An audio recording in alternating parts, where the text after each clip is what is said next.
We're all chasing something, right? Some kind of glory. But what if I told you the real path, the true path to greatness, isn't about climbing up, but about going down?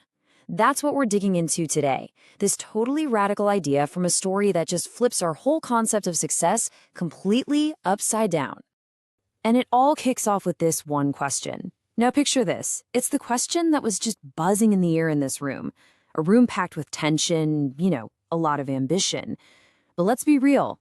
It's a question we still ask ourselves all the time, isn't it? In our jobs, with our friends, maybe even when we're alone with our thoughts. Who is going to come out on top? Who's really the greatest? Okay, so in that room, there was this one person who, by every single metric, had the right to claim that title. No question. The main figure here, Jesus, is described as holding all authority. Think about that. The undisputed most powerful person in the room. He's the one everyone is looking at, expecting him to take that seat of honor. But then, he does something nobody saw coming.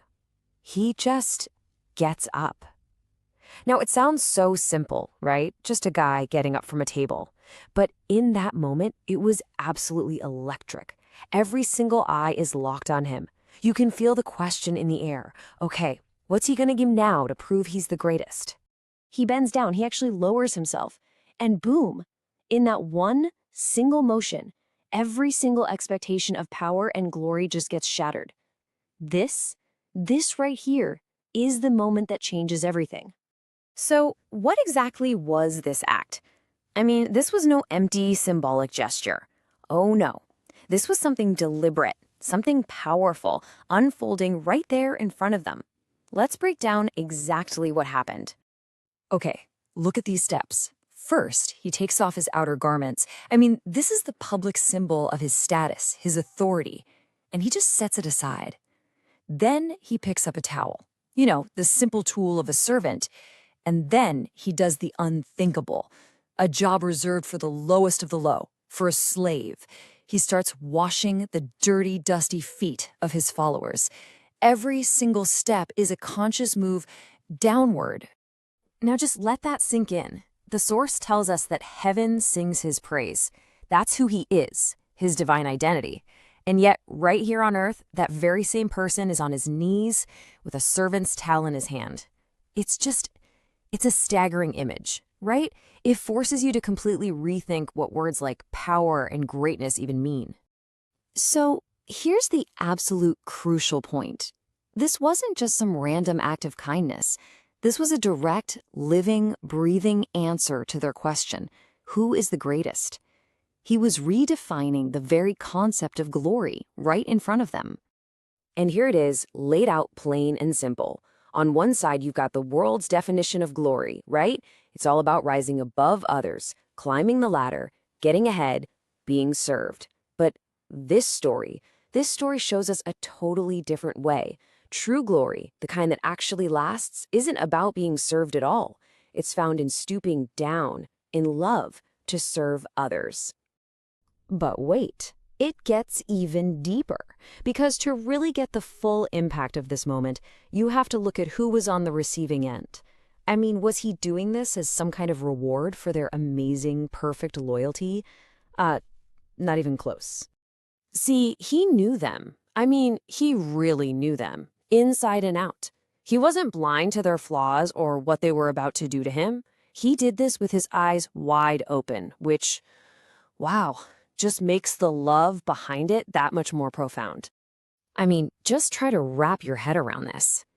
He's kneeling in front of Peter, fully knowing that in just a few hours, Peter's going to swear up and down he doesn't even know him. He's washing the feet of all of them, knowing they're all going to run and leave him alone when things get tough. He even washed the feet of Judas, the one who was about to betray him. And this is the absolute heart of it all. This incredible act wasn't about them being worthy. They hadn't earned it one bit. He did it because of who he is, because he is love. The love didn't depend on them. It came from him. It was a pure, unconditional gift. Okay, so what does a story from 2,000 years ago have to do with you and me right now? Well, everything. Because this isn't just some old story from a history book. It's presented as a living, breathing invitation, a path that we're actually called to follow today. I mean, think about our world.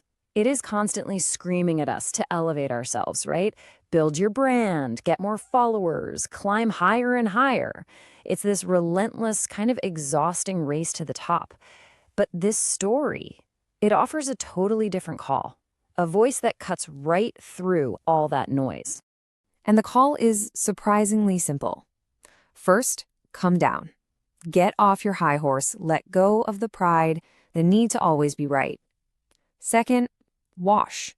Serve the people around you in real practical ways, without needing a pat on the back for it.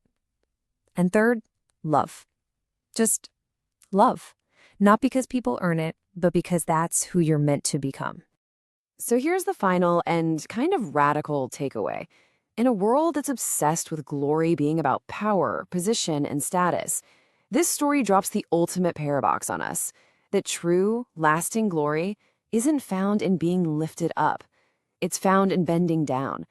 And that right there is a truth that could change absolutely everything.